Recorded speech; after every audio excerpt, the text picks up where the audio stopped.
ਬੱਚੋ ਅੱਜ ਆਪਾਂ ਖੇਤੀਬਾੜੀ ਵਿਸ਼ੇ ਦੇ 7ਵੀਂ ਜਮਾਤ ਦਾ 6ਵਾਂ ਪਾਠ ਫਸਲਾਂ ਦੇ ਕੀੜੇ ਅਤੇ ਬਿਮਾਰੀਆਂ ਬਾਰੇ। ਇਸ ਕਿਤਾਬ ਦਾ ਪਾਠ ਸ਼ੁਰੂ ਕਰਨ ਤੋਂ ਪਹਿਲਾਂ ਇਸ ਚੈਨਲ ਨੂੰ ਜ਼ਰੂਰ ਸਬਸਕ੍ਰਾਈਬ ਕਰੋ ਤਾਂ ਜੋ ਤੁਹਾਨੂੰ ਇਸ ਪਾਠ ਨਾਲ ਸੰਬੰਧਿਤ ਸਾਰੀ ਸਮੱਗਰੀ ਸਮੇਂ ਸਿਰ ਮਿਲ ਸਕੇ। ਤੇ ਇਸ ਪਾਠ ਦੇ ਨਾਲ ਅਖੀਰ 'ਚ ਇੱਕ ਵੀਡੀਓ ਤੁਹਾਨੂੰ ਭੇਜੀ ਜਾਏਗੀ ਪ੍ਰਸ਼ਨ ਉੱਤਰਾਂ ਦੀ। ਉਸ ਵੀਡੀਓ ਨੂੰ ਪ੍ਰਾਪਤ ਕਰਨ ਲਈ ਵੀ ਤੁਸੀਂ ਇਸ ਵੀਡੀਓ ਨੂੰ ਜ਼ਰੂਰ ਲਾਈਕ ਕਰੋ ਤੇ ਸਬਸਕ੍ਰਾਈਬ ਕਰੋ ਚੈਨਲ ਨੂੰ ਤਾਂ ਜੋ ਤੁਹਾਨੂੰ ਸਮੇਂ ਸਿਰ ਸਾਰੀ ਜਾਣਕਾਰੀ ਮਿਲ ਸਕੇ। ਮਤਲਬ ਖੇਤੀ ਵਿੱਚ ਕਿਸਮਾਂ ਅਤੇ ਨਵੀਆਂ ਤਕਨੀਕਾਂ ਦੀ ਵਰਤੋਂ ਨਾਲ ਅੰਨ ਅਤੇ ਹੋਰ ਖਾਦ ਪਦਾਰਥਾਂ ਦੀ ਪੈਦਾਵਾਰ ਵਿੱਚ ਬਹੁਤ ਵਾਧਾ ਹੋਇਆ ਹੈ। ਵੱਧ ਪੈਦਾਵਾਰ ਲੈਣ ਲਈ ਫਸਲਾਂ ਦੇ ਕੀੜਿਆਂ ਅਤੇ ਬਿਮਾਰੀਆਂ ਤੋਂ ਸੁਰੱਖਿਆ ਦਾ ਅਹਿਮ ਰੋਲ ਹੈ। ਜੇ ਅਸੀਂ ਵੱਧ ਫਸਲ ਲੈਣਾ ਚਾਹੁੰਦੇ ਤਾਂ ਫਿਰ ਸਾਨੂੰ ਫਸਲਾਂ ਦੀ ਦੇਖਭਾਲ ਵੀ ਕਰਨੀ ਪਏਗੀ ਅਤੇ ਜਿਹੜੀ ਕੀੜਿਆਂ ਅਤੇ ਬਿਮਾਰੀਆਂ ਨਾਲ ਨੁਕਸਾਨ ਹੁੰਦਾ ਹੈ ਉਹਨਾਂ ਦੀ ਸੁਰੱਖਿਆ ਕਰਨ ਲਈ ਵੀ ਸਾਨੂੰ ਉਪਾਅ ਕਰਨੇ ਪੈਣੇ ਹੈ। ਭਾਵੇਂ ਕਿ ਪੌਦ ਸੁਰੱਖਿਆ ਲਈ ਹਰ ਫਸਲ ਵਿੱਚ ਉੱਨਤ ਵਿਧੀਆਂ ਵਿਕਸਿਤ ਹਨ, ਪਰ ਫਿਰ ਵੀ ਹਰ ਸਾਲ ਬਿਮਾਰੀਆਂ ਅਤੇ ਕੀੜਿਆਂ ਦੇ ਹਮਲਿਆਂ ਕਾਰਨ ਲਗਭਗ 1/3 ਪੈਦਾਵਾਰ ਦਾ ਨੁਕਸਾਨ ਹੋ ਜਾਂਦਾ ਹੈ। ਬੱਚੋ ਜਿੰਨੀ ਫਸਲ ਦਾ ਝਾੜ ਹੋਣਾ ਚਾਹੀਦਾ ਉਹ ਤੋਂ ਤੀਜਾ ਹਿੱਸਾ ਬਿਮਾਰੀਆਂ ਅਤੇ ਕੀੜਿਆਂ ਦੇ ਹਮਲਿਆਂ ਕਾਰਨ ਤਬਾਹ ਹੋ ਜਾਂਦਾ ਹੈ। ਕਈ ਵਾਰ ਤਾਂ ਪੌਦ ਸੁਰੱਖਿਆ ਦੇ ਫੇਲ ਹੋਣ ਕਾਰਨ ਕਾਲ ਵਰਗੀ ਸਥਿਤੀ ਵੀ ਪੈਦਾ ਹੋ ਜਾਂਦੀ ਹੈ। ਬੰਗਾਲ ਵਿੱਚ 1943 ਵਿੱਚ ਝੋਨੇ ਦੇ ਭੂਰੇ ਧੱਬਿਆਂ ਦੀ ਬਿਮਾਰੀ ਕਾਰਨ ਅਕਾਲ ਪੈ ਗਿਆ ਸੀ। ਪੰਜਾਬ ਵਿੱਚ 1996 ਤੋਂ 2002 ਵਿੱਚ ਵੀ ਅਮਰੀਕਨ ਸੁੰਡੀ ਦੇ ਹਮਲੇ ਨਾਲ ਨਰਮੇ ਦੀ ਫਸਲ ਲਗਭਗ ਖਤਮ ਹੋਣ ਦੀ ਹੱਦ ਤੱਕ ਪਹੁੰਚ ਗਈ ਸੀ। ਬਿਲਕੁਲ ਹੀ ਨਰਮੇ ਦੀ ਫਸਲ ਤਬਾਹ ਹੋਣ ਵਾਲੀ ਸੀ ਅਤੇ ਖੇਤੀਬਾੜੀ ਯੂਨੀਵਰਸਿਟੀ ਲੁਧਿਆਣਾ ਨੇ ਇਸ 'ਤੇ ਉਪਰਾਲਾ ਕੀਤਾ ਅਤੇ ਨਵੀਆਂ ਫਸਲਾਂ ਦੀ ਕਾਢ ਕੱਢੀ, ਕੀੜੇ ਮਾਰ ਦਵਾਈਆਂ ਦੀ ਖੋਜ ਕੀਤੀ ਅਤੇ ਫਿਰ ਇਸ ਬਿਮਾਰੀ ਤੋਂ ਠੱਲ ਪਈ। ਪਰ ਹਜੇ ਵੀ ਇਸ ਸੁੰਡੀ ਦਾ ਪ੍ਰਭਾਵ ਬਹੁਤ ਫਸਲ 'ਤੇ ਪੈਂਦਾ। ਇਸ ਪਾਠ ਵਿੱਚ ਪੰਜਾਬ ਦੀਆਂ ਫਸਲਾਂ ਉੱਪਰ ਹਮਲਾ ਕਰਨ ਵਾਲੇ ਮੁੱਖ ਕੀੜੇ ਅਤੇ ਬਿਮਾਰੀਆਂ ਦਾ ਵਰਣਨ ਦਿੱਤਾ ਗਿਆ। ਇਸ ਵਿੱਚ ਆਪਾਂ ਸਿਰਫ ਅੱਜ ਦੇ ਪਾਠ ਵਿੱਚ ਸਿਰਫ ਪੰਜਾਬ 'ਚ ਜਿਹੜੀਆਂ ਫਸਲਾਂ ਹੁੰਦੀਆਂ ਉਹਨਾਂ 'ਤੇ ਜਿਹੜੇ ਕੀੜਿਆਂ ਅਤੇ ਬਿਮਾਰੀਆਂ ਦਾ ਹਮਲਾ ਹੁੰਦਾ ਸਿਰਫ ਉਸ ਬਾਰੇ ਹੀ ਆਪਾਂ ਗੱਲ ਕਰਾਂਗੇ। ਫਸਲਾਂ ਨੂੰ ਨੁਕਸਾਨ ਪਹੁੰਚਾਉਣ ਵਾਲੇ ਕੀੜੇ। ਇਸ ਦੁਨੀਆ ਵਿੱਚ ਕੀੜੇ ਮਕੌੜੇ ਦੀ ਜਾਤੀਆਂ ਬਾਕੀ ਸਾਰੇ ਪ੍ਰਾਣੀ ਨਾਲੋਂ ਵੱਧ ਹਨ। ਸਰੀਰਕ ਬਣਤਰ, ਵਧਣ ਫੁੱਲਣ ਦਾ ਢੰਗ, ਵੱਖੋ ਵੱਖਰੇ ਭੋਜਨ ਪਦਾਰਥਾਂ ਨੂੰ ਖਾਣ ਦੀ ਸਮਰੱਥਾ, ਫੁਰਤੀਲਾਪਨ ਆਦਿ ਵਿਸ਼ੇਸ਼ਤਾਵਾਂ ਕਾਰਨ ਕੀੜੇ ਆਪਣੇ ਆਪ ਨੂੰ ਹਰ ਤਰ੍ਹਾਂ ਦੇ ਵਾਤਾਵਰਨ ਵਿੱਚ ਢਾਲ ਲੈਂਦੇ ਹਨ। ਹਰ ਜਗ੍ਹਾ ਹੀ ਆ ਪੈਦਾ ਹੋ ਜਾਂਦੇ ਹਨ ਕਿਉਂਕਿ ਇਹਨਾਂ 'ਚ ਫੁਰਤੀਲਾਪਨ, ਸਰੀਰਕ ਬਣਤਰ ਅਤੇ ਵਧਣ ਫੁੱਲਣ ਦਾ ਢੰਗ ਜਿਹੜਾ ਉਹਦੇ ਕਾਰਨ ਹਰ ਵਾਤਾਵਰਨ 'ਚ ਪੈਦਾ ਹੋ ਜਾਂਦੇ ਹਨ। ਫਸਲ ਨੂੰ ਮੁੱਖ ਤੌਰ 'ਤੇ 4 ਤਰ੍ਹਾਂ ਦੇ ਕੀੜੇ ਨੁਕਸਾਨ ਪਹੁੰਚਾਉਂਦੇ ਹਨ। ਪਹਿਲਾ, ਰਸ ਚੂਸਣ ਵਾਲੇ ਕੀੜੇ। ਇਹ ਕੀੜੇ ਪੌਦਿਆਂ ਦੇ ਪੱਤਿਆਂ ਵਿੱਚੋਂ ਰਸ ਚੂਸ ਕੇ ਇਹਨਾਂ ਵਿੱਚੋਂ ਹਰਾ ਮਾਦਾ ਅਤੇ ਖਣਿਜ ਪਦਾਰਥ ਦੀ ਕਮੀ ਕਰ ਦਿੰਦੇ ਹਨ। ਇਸ ਕਾਰਨ ਪੱਤੇ ਪੀਲੇ ਹੋ ਜਾਂਦੇ ਹਨ ਅਤੇ ਬੂਟੇ ਆਪਣਾ ਭੋਜਨ ਠੀਕ ਢੰਗ ਨਾਲ ਨਹੀਂ ਬਣਾ ਸਕਦੇ। ਇਸ ਨਾਲ ਬੂਟਿਆਂ ਦਾ ਵਧਣ ਫੁੱਲਣਾ ਰੁਕ ਜਾਂਦਾ ਹੈ। ਇਸ ਦੇ ਮੁੱਖ ਉਦਾਹਰਨਾਂ ਕਿਹੜੇ ਰਸ ਚੂਸਣ ਵਾਲੇ ਕੀੜੇ ਨੇ? ਤੇਲਾ, ਚੇਪਾ, ਚਿੱਟੀ ਮੱਖੀ ਆਦਿ ਹਨ। ਬੱਚੋ ਵੱਖ ਵੱਖ ਫਸਲਾਂ ਰਸ ਚੂਸਣ ਵਾਲੇ ਕੀੜੇ ਨੇ। ਇੱਕ ਸਾਰਣੀ ਤੁਹਾਨੂੰ ਦੱਸਿਆ ਗਿਆ ਅਤੇ ਨਾਲ ਨਾਲ ਇਹਨਾਂ ਦੀ ਤਸਵੀਰਾਂ ਵੀ ਤੁਹਾਨੂੰ ਦਿਖਾਈਆਂ ਗਈਆਂ। ਸਾਰਾ ਧਿਆਨ ਨਾਲ ਸਮਝਣ ਦੀ ਕੋਸ਼ਿਸ਼ ਕਰੋ। ਜਿਹੜਾ ਤੇਲਾ ਉਹ ਕਿਹੜੀ ਫਸਲ 'ਤੇ ਹੁੰਦਾ? ਨਰਮਾ, ਭਿੰਡੀ, ਮੱਕੀ, ਝੋਨਾ, ਅੰਬ ਦੇ ਤੇਲਾ ਜਿਹੜਾ ਉਹ ਹਮਲਾ ਕਰਦਾ ਹੈ। ਚੇਪਾ ਜਿਹੜਾ ਉਹ ਕਣਕ, ਤੇਲ ਬੀਜ, ਗਾਜਰੀ ਬੂਟੀ ਅਤੇ ਆੜੂ 'ਤੇ ਹਮਲਾ ਕਰਦਾ ਹੈ। ਚਿੱਟੀ ਮੱਖੀ ਨਰਮੇ ਦੇ, ਦਾਲਾਂ, ਟਮਾਟਰ, ਪਪੀਤਾ ਆਦਿ 'ਤੇ ਹਮਲਾ ਕਰਦੀ ਹੈ। ਅਤੇ ਮਿਲੀ ਬੱਗ ਜਿਹੜੀ ਹੈ ਨਰਮਾ, ਅੰਬ, ਨਿੰਬੂ ਜਾਤੀ ਦੇ ਫਲ ਅਤੇ ਪਪੀਤੇ 'ਤੇ ਹਮਲਾ ਕਰਦੇ ਹਨ। ਆ ਬੱਚੋ ਤੁਹਾਨੂੰ ਕਣਕ ਦਾ ਚੇਪਾ, ਝੋਨੇ ਦਾ ਤੇਲਾ, ਨਰਮੇ ਦੀ ਚਿੱਟੀ ਮੱਖੀ ਤੁਸੀਂ ਵੇਖ ਰਹੇ ਹੋ ਫੋਟੋ 'ਚ। ਇਸ ਤਰ੍ਹਾਂ ਅੰਬ ਦਾ ਜਿਹੜੇ ਮਿਲੀ ਬੱਗ ਆ ਉਹਦੀ ਤਸਵੀਰਾਂ ਵਿਖਾਏਗੀ। ਉਹਦੇ ਨੁਕਸਾਨ ਤੋਂ ਬਾਅਦ ਅੰਬ ਦਾ ਸ਼ਕਲ ਵੇਖੋ, ਉੱਤੇ ਹਰੇ ਨਜ਼ਰ ਆ ਰਹੇ, ਥੱਲੇ ਜਿਹਨੇ 'ਤੇ ਹਮਲਾ ਹੋਇਆ ਉਹਨਾਂ ਦੇ ਕੀੜਿਆਂ ਦਾ ਉਹ ਚਿੱਟੇ ਜਿਹੇ ਹੋ ਰਹੇ, ਸਾਰਾ ਅੰਬ ਉਹਨਾਂ ਨੇ ਖਰਾਬ ਕਰਤਾ। ਇਸ ਤਰ੍ਹਾਂ ਪੂਰੀ ਦੀ ਪੂਰੀ ਫਸਲ ਹੀ ਕੀੜੇ ਤਬਾਹ ਕਰ ਦਿੰਦੇ ਨੇ। ਫਿਰ ਫਲ ਅਤੇ ਤਣਾ ਛੇਦਕ ਕੀੜੇ। ਪਹਿਲਾਂ ਰਸ ਚੂਸਣ ਵਾਲੇ ਕੀੜੇ ਸੀ ਅਤੇ ਦੂਜੇ ਕਿਹੜੇ ਆ? ਜਿਹੜੇ ਫਲ ਦੇ ਤਣੇ ਨੂੰ ਛੇਦ ਦਿੰਦੇ ਨੇ ਉਹ ਕੀੜੇ। ਇਹ ਕੀੜੇ ਪੌਦੇ ਦੇ ਵੱਖ ਵੱਖ ਹਿੱਸਿਆਂ ਦੇ ਅੰਦਰ ਵੜ ਕੇ ਨੁਕਸਾਨ ਕਰਦੇ ਹਨ, ਜਿਸ ਦੀ ਜਾਣਕਾਰੀ ਇਸ ਅਨੁਸਾਰ ਹੈ। ਪਹਿਲਾਂ ਤਣਾ ਛੇਦਕ ਕੀੜੇ ਕਿਹੜੇ ਹੁੰਦੇ ਨੇ? ਇਹ ਪੌਦੇ ਦੇ ਤਣੇ ਵਿੱਚ ਆ ਬੜਾ ਤਸਵੀਰ ਦੇਖ ਲਓ। ਇਹ ਪੌਦੇ ਦੇ ਤਣੇ ਵਿੱਚ ਛੇਕ ਕਰਕੇ ਗੋਬ ਸੁਕਾ ਦਿੰਦੇ ਹਨ, ਜਿਸ ਨਾਲ ਬੂਟਾ ਮਰ ਜਾਂਦਾ ਹੈ। ਕੱਜ ਮੱਕੀ, ਝੋਨੇ ਅਤੇ ਕਮਾਦ ਦੀ ਗੜੀਆਂ, ਅਗਠਕ ਦਾ ਗੁਲਾਬੀ ਸੁੰਡੀ, ਮੱਕੀ ਦੀ ਫਸਲ ਵਿੱਚ ਸਾਖ ਦੀ ਮੱਖੀ ਆਦਿ। ਫਿਰ ਫਲ ਛੇਦਕ ਕੀੜੇ, ਉਹ ਤਣਾ ਛੇਦਕ ਸੀ, ਹੁਣ ਫਲ ਛੇਦਕ ਕੀੜੇ ਕਿਹੜੇ ਨੇ? ਇਹ ਪੌਦਿਆਂ ਦੇ ਪੱਕ ਰਹੇ ਫਲ, ਸਬਜ਼ੀਆਂ ਅਤੇ ਟੀਂਡੇ ਆਦਿ ਨੂੰ ਅੰਦਰੋਂ ਖਾ ਕੇ ਗਾਲ ਦਿੰਦੇ ਹਨ। ਨੁਕਸਾਨ ਦੀ ਪਹਿਚਾਣ ਕੀੜੇ ਤੇ ਛੱਡੇ ਹੋਏ ਮਲ ਮੂਤਰ ਤੋਂ ਹੋ ਜਾਂਦੀ ਹੈ। ਉਦਾਹਰਨ ਲਈ ਨਰਮੇ ਦੀ ਅਮਰੀਕਨ ਅਤੇ ਚਿਕਬਰੀ ਸੁੰਡੀ, ਬੈਂਗਣ ਦੀ ਸੁੰਡੀ ਆਦਿ। ਆ ਬੱਚੋ ਤਸਵੀਰਾਂ ਨੇ ਸਾਰੀ, ਜਿੱਦਾਂ ਫਲਾਂ ਦੇ ਕਿੱਦਾਂ ਛੇਦ ਕਰ ਰਹੇ ਨੇ। ਆ ਜਿਹੜੇ ਪੱਤਿਆਂ ਦੇ ਉੱਤੇ ਵੀ ਖਾ ਰਹੇ ਆ ਬੈਂਗਣ ਦੇ ਉੱਤੇ ਜਿਹੜਾ ਉਸ ਤਰ੍ਹਾਂ ਪੱਤਿਆਂ ਨੂੰ ਜਿਹੜਾ ਕਰਕੇ ਕਿੱਦਾਂ ਉਹਨਾਂ ਨੇ ਪੱਤਿਆਂ ਦਾ ਕੀ ਹਾਲ ਕੀਤਾ ਹੈ। ਫਿਰ ਅੱਗੇ ਪੱਤਿਆਂ 'ਤੇ ਖਾਣ ਵਾਲੇ ਕੀੜੇ। ਇਹ ਕੀੜੇ ਪੱਤਿਆਂ ਨੂੰ ਖਾ ਕੇ ਪੌਦੇ ਦਾ ਪ੍ਰਕਾਸ਼ ਸੰਸਲੇਸ਼ਨ ਦੀ ਸਮਰੱਥਾ ਘਟਾ ਦਿੰਦੇ ਹਨ। ਕੀੜੇ ਆਮ ਤੌਰ 'ਤੇ ਪੱਤਿਆਂ ਨੂੰ ਹੇਠ ਲਿਖੇ ਦੋ ਢੰਗਾਂ ਨਾਲ ਖਾਂਦੇ ਹਨ। ਸਭ ਤੋਂ ਪਹਿਲਾਂ ਪੱਤਿਆਂ ਨੂੰ ਕੱਟ ਕੇ ਖਾਣ ਵਾਲੇ ਕੀੜੇ। ਇਹ ਪੱਤੇ ਨੂੰ ਕਿਨਾਰਿਆਂ ਤੋਂ ਮੁੱਖ ਨਾੜੀ ਵੱਲ ਖਾਂਦੇ ਹਨ, ਜਿਸ ਤਰ੍ਹਾਂ ਤੁਸੀਂ ਵੇਖ ਰਹੇ ਹੋ ਉੱਤੇ ਫੋਟੋ 'ਚ। ਉਦਾਹਰਨ ਲਈ ਟਿੱਡੇ, ਸੈਨਿਕ ਸੁੰਡੀ, ਸਲੇਟੀ ਭੁੰਡੀ, ਲਾਲ ਭੁੰਡੀ ਆਦਿ।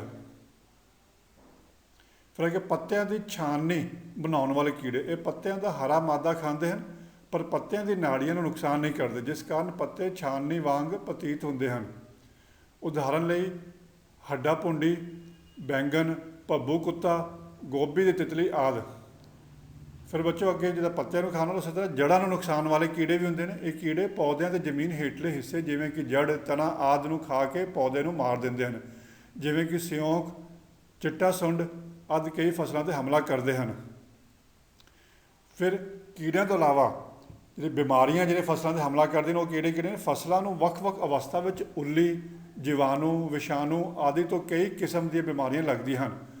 ਪੌਦਿਆਂ ਦੀ ਬਿਮਾਰੀਆਂ ਮੁੱਖ ਤੌਰ 'ਤੇ ਬਿਮਾਰੀ ਵਾਲੇ ਬੀਜਾਂ, ਬਿਮਾਰੀ ਵਾਲੇ ਖੇਤਾਂ ਅਤੇ ਮੀਂਹ ਤੇ ਤੇਜ਼ ਹਵਾ ਵਿੱਚ ਇੱਕ ਜਗ੍ਹਾ ਤੋਂ ਦੂਜੀ ਜਗ੍ਹਾ 'ਤੇ ਫੈਲਦੀਆਂ ਹਨ। ਬੱਚਿਆਂ ਨੂੰ ਪਹਿਲਾਂ ਬਿਮਾਰੀ ਬਾਰੇ ਮੁੱਢਲੀ ਜਾਣਕਾਰੀ ਆਪਾਂ ਹਾਸਲ ਕਰਾਂਗੇ। ਸਭ ਤੋਂ ਪਹਿਲਾਂ ਉੱਲੀ ਨਾਲ ਹੋਣ ਵਾਲੀਆਂ ਬਿਮਾਰੀਆਂ। ਆਮ ਤੌਰ 'ਤੇ ਤੁਸੀਂ ਉੱਲੀ ਨੂੰ ਘਰਾਂ ਵਿੱਚ ਬਹੀ ਪਈ ਡਬਲ ਰੋਟੀ ਅਤੇ ਰੂੰ ਦੀ ਤਰ੍ਹਾਂ ਪੈਦਾ ਹੁੰਦਾ ਵੇਖਿਆ ਹੋਏਗਾ। ਤੁਸੀਂ ਆਮ ਘਰਾਂ 'ਚ ਵੇਖਿਆ ਹੋਏਗਾ, ਰੋਟੀ ਨੂੰ ਜੇ ਪਈ ਰਹਿੰਦੀ ਜਾਂ ਡਬਲ ਰੋਟੀ ਵੀ ਕਿੰਨੀ ਛੇਤੀ ਉੱਥੇ ਉੱਲੀ ਆ ਜਾਂਦੀ ਹੈ, 1 ਜਾਂ 2 ਦਿਨ ਪੁਰਾਣੀ ਹੋਈ ਹੁੰਦੀ ਹੈ। ਅਤੇ ਉਸੇ ਤਰ੍ਹਾਂ ਹੀ ਪੌਦਿਆਂ ਦੀ ਬਿਮਾਰੀਆਂ ਕਰਨ ਵਾਲੀਆਂ ਉੱਲੀਆਂ ਪੌਦਿਆਂ ਅੰਦਰ ਜਾ ਕੇ ਇਹ ਕੋਸ਼ਿਕਾਵਾਂ ਦੇ ਸੈਲਸ ਨੂੰ ਵੱਖ-ਵੱਖ ਕਿਸਮਾਂ ਦੇ ਜ਼ਹਿਰਾਂ ਅਤੇ ਐਲਜ਼ਾਈਮਾਂ ਨਾਲ ਅਪਘਨਿਤ ਕਰਦੀਆਂ ਹਨ। ਉੱਲੀਆਂ ਕਈ ਕਿਸਮ ਦੀਆਂ ਹੁੰਦੀਆਂ ਹਨ ਅਤੇ ਫਸਲਾਂ ਨੂੰ ਵੱਖ-ਵੱਖ ਤਰ੍ਹਾਂ ਦਾ ਨੁਕਸਾਨ ਪਹੁੰਚਾਉਂਦੀਆਂ ਹਨ।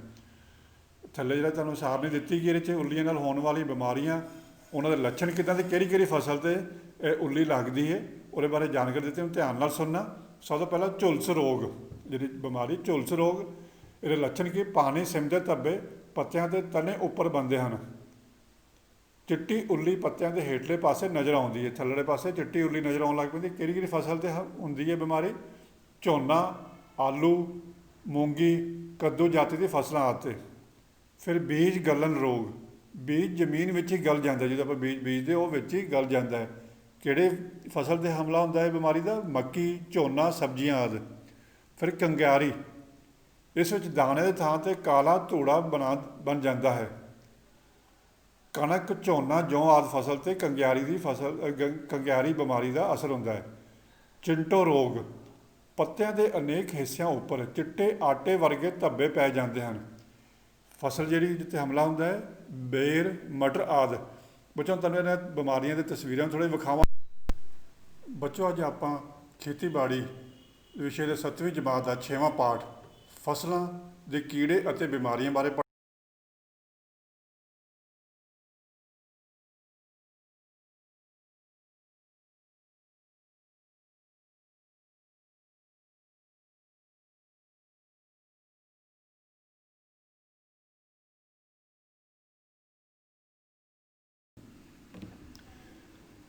ਫਿਰ ਅੱਗੇ ਜੀਵਾਣੂਆਂ ਨਾਲ ਹੋਣ ਵਾਲੀ ਬਿਮਾਰੀਆਂ।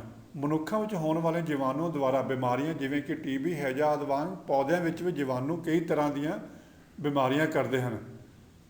ਇਹ ਜੀਵਾਣੂ ਪੌਦਿਆਂ ਦੇ ਕੁਦਰਤੀ ਖੁੱਲ੍ਹੇ ਹੋਏ ਜਾਂ ਕੱਟੇ ਹੋਏ ਹਿੱਸਿਆਂ ਵਿੱਚ ਵੱਧ ਕੇ ਨੁਕਸਾਨ ਕਰਦੇ ਹਨ।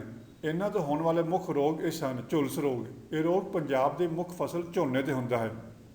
ਇਸ ਵਿੱਚ ਹਰੀਆਂ ਪੀਲੀਆਂ ਧਾਰੀਆਂ ਪੱਤਿਆਂ ਉੱਪਰ ਕਿਨਾਰਿਆਂ ਦੇ ਨਾਲ ਬਣ ਜਾਂਦੀਆਂ ਹਨ। ਫਿਰ ਤਣੇ 'ਤੇ ਗਲਣਾ ਅਤੇ ਪੱਤੇ ਦਾ ਧੱਬਾ ਰੋਗ। ਇਸ ਵਿੱਚ ਤਣੇ ਅਤੇ ਪੱਤਿਆਂ ਉੱਪਰ ਪਾਣੀ ਭਿੱਜੇ ਦੇ ਨਿਸ਼ਾਨ ਪੈ ਜਾਂਦੇ ਹਨ।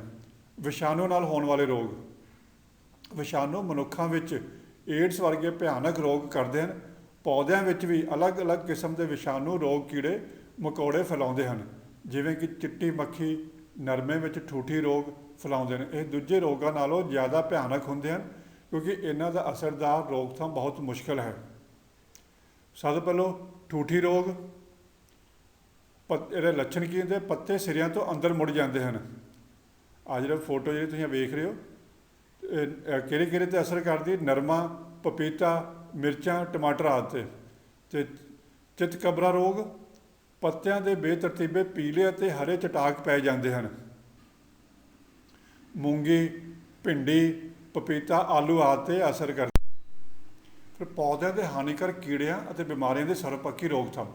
ਪੌਦ ਸੁਰੱਖਿਆ ਦੇ ਢੰਗ ਵਿੱਚ ਰਸਾਇਣਿਕ ਦਵਾਈਆਂ ਦੀ ਵਰਤੋਂ, ਰੋਗ ਸਹਿਣ ਕਰਨ ਵਾਲੀ ਕਿਸਮ, ਮਿੱਤਰ ਕੀੜਿਆਂ ਦੀ ਵਰਤੋਂ, ਫਸਲ ਕਾਸ਼ਤ ਸੰਬੰਧੀ ਸੁਚੱਜੇ ਤਰੀਕੇ ਜਿਵੇਂ ਕਿ ਬਿਮਾਰੀ ਦਾ ਸਮਾਂ, ਸਿੰਚਾਈ ਅਤੇ ਖਾਦ ਪ੍ਰਬੰਧ ਆਦਿ ਅਤੇ ਮਕੈਨੀਕਲ ਤਰੀਕੇ ਮੁੱਖ ਹਨ। ਵਾਤਾਵਰਨ ਪੱਖੀ ਅਤੇ ਰਸਾਇਣਾਂ ਦੇ ਅੰਸ਼ਾਂ ਤੋਂ ਰਹਿਤ ਭੋਜਨ ਪਦਾਰਥ ਪੈਦਾ ਕਰਨ ਲਈ ਇਹਨਾਂ ਸਾਰੇ ਢੰਗਾਂ ਨੂੰ ਵਿਉਂਤਬੰਦ ਕਰਕੇ ਕਿਸਾਨਾਂ ਨੂੰ ਆਰਥਿਕ ਅਤੇ ਸਮਾਜਿਕ ਫਾਇਦਾ ਦੇਣ ਵਾਲੀ ਸਰਵਪੱਖੀ ਰੋਕਥਾਮ ਨੀਤੀ ਅਪਣਾਉਣ ਦੀ ਲੋੜ ਹੈ। ਸੁਚੱਜੀ ਰੋਕਥਾਮ ਨੂੰ ਅਸੀਂ ਦੋ ਹਿੱਸਿਆਂ ਵਿੱਚ ਵੰਡ ਸਕਦੇ ਹਾਂ। ਪਹਿਲੀ, ਬਿਮਾਰੀ ਜਾਂ ਕੀੜੇ ਦੇ ਹਮਲੇ ਤੋਂ ਪਹਿਲਾਂ ਵਰਤੇ ਜਾਣ ਵਾਲੇ ਢੰਗ ਤਰੀਕੇ। ਬਿਮਾਰੀ ਹੋਣ ਤੋਂ ਪਹਿਲਾਂ ਹੀ ਕਿਹੜੇ ਆਪਾਂ ਤਰੀਕੇ ਵਰਤ ਸਕਦੇ ਹਾਂ? ਰੋਗ ਸਹਿਣ ਕਰਨ ਵਾਲੀਆਂ ਕਿਸਮਾਂ ਦੀ ਚੋਣ ਕਰਨੀ ਚਾਹੀਦੀ ਹੈ। ਬੀਜ ਨੂੰ ਸੋਧ ਕੇ ਬੀਜਣਾ ਚਾਹੀਦਾ ਹੈ। ਸਿੰਚਾਈ, ਖਾਦਾਂ ਅਤੇ ਦਵਾਈਆਂ ਦੀ ਵਰਤੋਂ ਸਹੀ ਮਿਕਦਾਰ ਅਤੇ ਲੋੜ ਅਨੁਸਾਰ ਕਰਨੀ ਚਾਹੀਦੀ ਹੈ। ਕੁਝ ਬਿਮਾਰੀਆਂ ਅਤੇ ਕੀੜਿਆਂ ਦਾ ਬਚਾਓ ਖੇਤਾਂ ਦੇ ਧੁੱਪ 'ਚ ਖੁੱਲ੍ਹਾ ਰੱਖ ਕੇ ਕੀਤਾ ਜਾ ਸਕਦਾ ਹੈ। ਖੇਤਾਂ ਦੇ ਆਲੇ ਦੁਆਲੇ ਅਤੇ ਵੱਟਾਂ ਉੱਤੇ ਨਦੀਨਾਂ ਨੂੰ ਖਤਮ ਕਰਨ ਨਾਲ ਬਿਮਾਰੀਆਂ ਅਤੇ ਕੀੜਿਆਂ ਦਾ ਹਮਲਾ ਘੱਟ ਹੁੰਦਾ ਹੈ। ਦੂਜਾ, ਬਿਮਾਰੀ ਜਾਂ ਕੀੜਿਆਂ ਦੇ ਹਮਲੇ ਦੌਰਾਨ ਵਰਤੇ ਜਾਣ ਵਾਲੇ ਢੰਗ ਤਰੀਕੇ। ਜੇ ਬਿਮਾਰੀ ਪੈ ਜਾਂਦੀ ਹੈ ਜਾਂ ਕੀੜੇ ਦਾ ਹਮਲਾ ਹੋ ਜਾਂਦਾ ਹੈ, ਫਿਰ ਆਪਾਂ ਕਿਹੜੇ ਤਰੀਕੇ ਵਰਤਣੇ ਆ? ਸਭ ਤੋਂ ਪਹਿਲਾਂ ਬਿਮਾਰੀ ਅਤੇ ਉਸ ਦੇ ਕਾਰਨ ਅਤੇ ਕੀੜੇ ਦੀ ਪਹਿਚਾਣ ਜ਼ਰੂਰੀ ਹੈ ਕਿ ਕਿਸ ਤਰ੍ਹਾਂ ਦੀ ਬਿਮਾਰੀ ਲੱਗੀ ਜਾਂ ਕੀੜਾ ਕਿਹੜਾ 'ਤੇ ਹਮਲਾ ਕਰ ਰਿਹਾ, ਉਸ ਅਨੁਸਾਰ ਹੀ ਰੋਕਥਾਮ ਦੀ ਵਿਉਂਤਬੰਦੀ ਕੀਤੀ ਜਾਵੇ। ਜਿਵੇਂ ਕਿ ਵਿਸ਼ਾਣੂ ਰੋਗ ਵਿੱਚ ਉਸ ਨੂੰ ਫੈਲਾਉਣ ਵਾਲੇ ਕੀੜੇ ਦੀ ਰੋਕਥਾਮ ਜ਼ਰੂਰੀ ਹੈ। ਜੇਕਰ ਹਮਲਾ ਘੱਟ ਹੋਵੇ ਤਾਂ ਸ਼ੁਰੂ ਵਿੱਚ ਹੀ ਬਿਮਾਰੀ ਜਾਂ ਕੀੜੇ ਵਾਲੇ ਬੂਟਿਆਂ ਨੂੰ ਪੁੱਟ ਕੇ ਨਸ਼ਟ ਕਰ ਦੇਣਾ ਚਾਹੀਦਾ ਹੈ। ਕੀੜੇ ਜਾਂ ਬਿਮਾਰੀ ਦੇ ਨੁਕਸਾਨ ਲਈ ਦਿੱਤੇ ਹੋਏ ਚੇਤਾਵਨੀ ਵਾਲੇ ਪੱਧਰ 'ਤੇ ਹੀ ਰਸਾਇਣਿਕ ਕੀਟਨਾਸ਼ਕ ਜਾਂ ਉੱਲੀਨਾਸ਼ਕਾਂ ਦੀ ਵਰਤੋਂ ਕਰਨੀ ਚਾਹੀਦੀ ਹੈ। ਰਸਾਇਣਾਂ ਦੀ ਚੋਣ ਕੀੜੇ ਦੇ ਸੁਭਾਅ, ਹਮਲੇ ਦੀ ਨਿਸ਼ਾਨੀਆਂ ਅਤੇ ਬਿਮਾਰੀ ਦੇ ਕਾਰਨ ਅਨੁਸਾਰ ਹੀ ਕਰਨੀ ਚਾਹੀਦੀ ਹੈ। ਰਸਾਇਣਿਕ ਦਵਾਈਆਂ ਦੀ ਸਹੀ ਮਿਕਦਾਰ ਅਤੇ ਸਹੀ ਸਮੇਂ ਉੱਤੇ ਵਰਤੋਂ ਨਾਲ ਹੀ ਇਸ ਦਾ ਵੱਧ ਤੋਂ ਵੱਧ ਲਾਭ ਮਿਲਦਾ ਹੈ। ਮਤਲਬ ਕਿ ਸਹੀ ਸਮੇਂ ਅਤੇ ਸਹੀ ਮਿਕਦਾਰ ਵਿੱਚ ਹੀ ਰਸਾਇਣਿਕ ਦਵਾਈਆਂ ਦੀ ਵਰਤੋਂ ਕਰਨੀ ਚਾਹੀਦੀ ਹੈ। ਜਿੱਥੋਂ ਤੱਕ ਹੋ ਸਕੇ ਕੀੜਿਆਂ ਅਤੇ ਬਿਮਾਰੀਆਂ ਦੀ ਰੋਕਥਾਮ ਲਈ ਮਿੱਤਰ ਕੀੜੇ ਅਤੇ ਹੋਰ ਸੂਖਮ ਜੀਵ ਆਦਿ ਦੀ ਵਰਤੋਂ ਕਰਨੀ ਚਾਹੀਦੀ ਹੈ। ਦਵਾਈਆਂ ਦਾ ਤੋਂ ਪਰਹੇਜ਼ ਕਰਨਾ ਚਾਹੀਦਾ, ਮਿੱਤਰ ਕੀੜੇ ਜ਼ਿਆਦਾ ਵਰਤਣੇ ਚਾਹੀਦੇ ਹਨ। ਫਿਰ ਰਸਾਇਣਿਕ ਜ਼ਹਿਰ ਮਨੁੱਖ ਲਈ ਹਾਨੀਕਾਰਕ ਹਨ, ਇਸ ਲਈ ਇਹਨਾਂ ਨੂੰ ਬੱਚਿਆਂ ਦੀ ਪਹੁੰਚ ਤੋਂ ਦੂਰ ਰੱਖਣਾ ਚਾਹੀਦਾ ਹੈ। ਵਰਤੋਂ ਸਮੇਂ ਪੂਰੀ ਸਾਵਧਾਨੀ ਵਰਤਣੀ ਚਾਹੀਦੀ ਹੈ। ਪੌਦੇ ਸੁਰੱਖਿਆ ਦਾ ਸਭ ਤੋਂ ਆਧੁਨਿਕ ਢੰਗ ਟਰਾਂਸਜੀਨਿਕ ਹੈ। ਫਸਲਾਂ ਜਿਵੇਂ ਕਿ ਬੀਟੀ ਨਰਮਾ ਪੌਦੇ ਸੁਰੱਖਿਆ ਲਈ ਅਹਿਮ ਰੋਲ ਅਦਾ ਕਰ ਰਿਹਾ ਹੈ। ਇਸ ਵਿਧੀ ਵਿੱਚ ਕਿਸੇ ਵੀ ਜੀਵ ਜੰਤੂ ਦੇ ਲੋੜੀਂਦੇ ਜੀਨ ਫਸਲਾਂ ਵਿੱਚ ਪਾ ਕੇ ਪੌਦੇ ਸੁਰੱਖਿਆ ਕੀਤੀ ਜਾ ਸਕਦੀ ਹੈ। ਟਰਾਂਸਜੈਨਿਕ ਫਸਲਾਂ ਨਾਲ ਅਸੀਂ ਪੌਦੇ ਸੁਰੱਖਿਆ ਲਈ ਵਰਤੇ ਜਾ ਸਕਦੇ ਹਨ। ਫਿਰ ਦਵਾਈਆਂ ਅਤੇ ਜ਼ਹਿਰ ਦੀ ਗਲਤ ਵਰਤੋਂ ਤੋਂ ਬਚਾਓ। ਜੇ ਕਿਸੇ ਨੂੰ ਇਹਨਾਂ ਦਵਾਈਆਂ ਦਾ ਜ਼ਹਿਰ ਚੜ੍ਹ ਜਾਵੇ ਤਾਂ ਜਲਦੀ ਹੀ ਡਾਕਟਰ ਨੂੰ ਬੁਲਾ ਲੈਣਾ ਚਾਹੀਦਾ ਹੈ। ਡਾਕਟਰ ਦੇ ਆਉਣ ਤੱਕ ਹੇਠ ਲਿਖੇ ਅਨੁਸਾਰ ਉਪਾਅ ਕਰੋ ਤਾਂ ਜੋ ਜ਼ਹਿਰ ਦਾ ਅਸਰ ਘੱਟ ਜਾਵੇ। ਪਹਿਲਾਂ, ਜੇ ਕੋਈ ਜ਼ਹਿਰ ਚੜ੍ਹ ਜਾਵੇ, ਰੋਗੀ ਨੂੰ ਲੂਣ ਵਾਲਾ ਪਾਣੀ ਪਿਲਾ ਕੇ ਫੌਰਨ ਉਲਟੀ ਕਰਾਓ। ਜੇ ਮਰੀਜ਼ ਘੈਂ ਕਰ ਰਿਹਾ ਹੋਵੇ ਤਾਂ ਉਸ ਨੂੰ ਹਲਕਾ ਗਰਮ ਪਾਣੀ ਪਿਲਾਓ। ਜੇਕਰ ਮਰੀਜ਼ ਬੇਹੋਸ਼ੀ ਵਿੱਚ ਹੋਵੇ ਤਾਂ ਉਸ ਨੂੰ ਉਲਟੀ ਨਾ ਕਰਵਾਓ। ਬੇਹੋਸ਼ੀ ਦੀ ਹਾਲਤ ਵਿੱਚ ਕਦੇ ਵੀ ਮਰੀਜ਼ ਨੂੰ ਉਲਟੀ ਨਹੀਂ ਕਰਵਾਉਣੀ ਚਾਹੀਦੀ। ਫਿਰ ਜੇ ਜ਼ਹਿਰ ਸਾਹ ਰਾਹੀਂ ਸਰੀਰ ਵਿੱਚ ਦਾਖਲ ਹੋ ਜਾਵੇ, ਫਿਰ ਕੀ ਕਰਨਾ ਚਾਹੀਦਾ ਸਾਨੂੰ? ਰੋਗੀ ਨੂੰ ਖੁੱਲ੍ਹੀ ਹਵਾ ਵਿੱਚ ਲੈ ਜਾਵੋ, ਉਸ ਦੇ ਪਹਿਨੇ ਹੋਏ ਕੱਪੜੇ ਢਿੱਲੇ ਕਰ ਦਿਓ, ਬਨਾਵਟੀ ਸਾਹ ਦੇਣ ਦੀ ਕੋਸ਼ਿਸ਼ ਕਰੋ ਅਤੇ ਛਾਤੀ 'ਤੇ ਘੱਟ ਤੋਂ ਘੱਟ ਦਬਾਅ ਪਾਓ। ਮਰੀਜ਼ ਨੂੰ ਸਰਦੀ ਨਹੀਂ ਲੱਗਣ ਦੇਣੀ ਚਾਹੀਦੀ, ਉਸ ਉੱਪਰ ਕੰਬਲ ਦੇਣਾ ਚਾਹੀਦਾ ਹੈ। ਮਰੀਜ਼ ਨੂੰ ਕਿਸੇ ਵੀ ਕਿਸਮ ਦੀ ਸ਼ਰਾਬ ਨਹੀਂ ਦੇਣੀ ਚਾਹੀਦੀ ਅਤੇ ਮਰੀਜ਼ ਨੂੰ ਜਿੰਨਾ ਹੋ ਸਕੇ ਚੁੱਪ ਰਹਿਣਾ ਚਾਹੀਦਾ। ਵਾਰ-ਵਾਰ ਉਹਨੂੰ ਮਰੀਜ਼ ਨੂੰ ਨਹੀਂ ਬੁਲਾਉਣਾ ਚਾਹੀਦਾ ਤਾਂ ਉਹਨੂੰ ਚੁੱਪ ਹੀ ਰੱਖਣਾ ਚਾਹੀਦਾ ਹੈ। ਬੱਚੋ, ਇਹ ਸੀ ਤੁਹਾਡੇ 6ਵੇਂ ਪਾਠ ਦੇ ਬਾਰੇ ਵੀਡੀਓ। ਇਸ ਨੂੰ ਤੁਸੀਂ ਧਿਆਨ ਨਾਲ ਸੁਣ ਲਿਆ ਹੋਵੇਗਾ। ਇਸ ਚੈਨਲ ਨੂੰ ਜ਼ਰੂਰ ਸਬਸਕ੍ਰਾਈਬ ਕਰੋ ਤਾਂ ਜੋ ਤੁਹਾਨੂੰ ਅਗਲੀ ਨੋਟੀਫਿਕੇਸ਼ਨ ਵਿੱਚ ਇਸ ਪਾਠ ਨਾਲ ਸੰਬੰਧਿਤ ਪ੍ਰਸ਼ਨ ਉੱਤਰ ਵੀ ਭੇਜੇ ਜਾ ਸਕਣ। ਧੰਨਵਾਦ।